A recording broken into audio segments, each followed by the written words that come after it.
as a group, we are very intimidating because we are a large size to a lot of the animals. So just kind of bear that in mind. Watch the little ones when I'm coming into the security.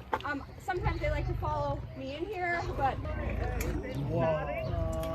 So we actually feed our animals here every day, once a day. In the wild, big cats like Gopa would eat every day. Whoa!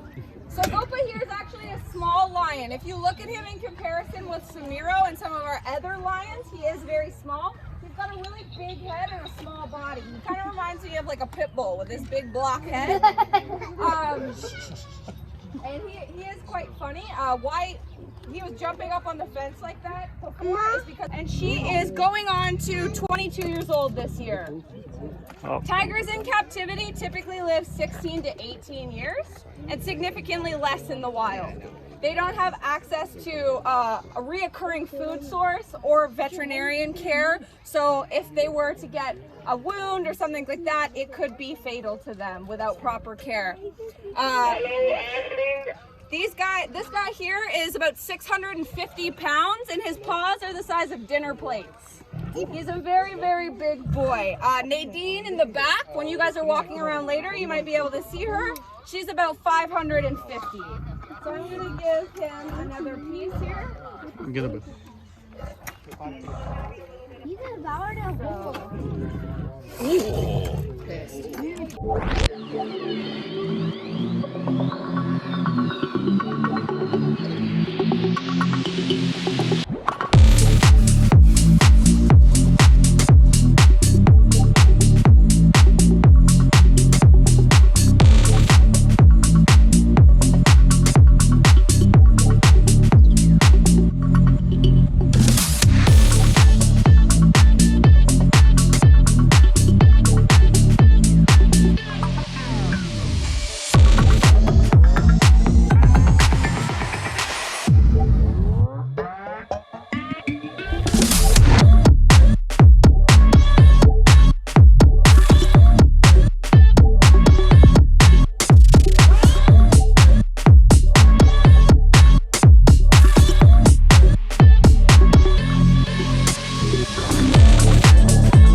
She's very, very sweet. She likes to stick her face through this feeding hole here, like she was about to do.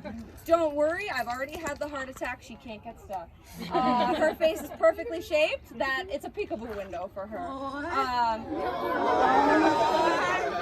So she likes to say hi, and then she sticks her head back in. I have been a little concerned for her in the past that she might get stuck, but she doesn't. She totally did that just to say hi. I'm gonna give her a little piece of chicken here. So right now I'm feeding her just a chicken carcass here. Out of all the big cats, snow leopards actually eat the least amount because in their natural habitat, it's actually very hard for them to get prey. They live beyond the tree line in the Himalayan mountains. And it's really hard for them to safely execute taking down their prey. A mountain goat might be from me to you away, and there might be a huge drop here, so I might have to wait you out until you get closer to me in order to pounce. So these guys can go a little bit longer without food because their natural food source is so scarce. Here, though, they eat every day. So these snow leopards don't know what that's like. These guys actually have the longest tails out of all the big cats, and they use that for two reasons. They actually use them as scarves to wrap around their necks to keep them warm in very cold climates. They also use them for balance because the ground is so uneven. Like a house cat and like other cats, they actually whip their tail so that they always land on their feet, which is why you will sometimes see those crazy videos of a snow leopard maybe taking down a mountain goat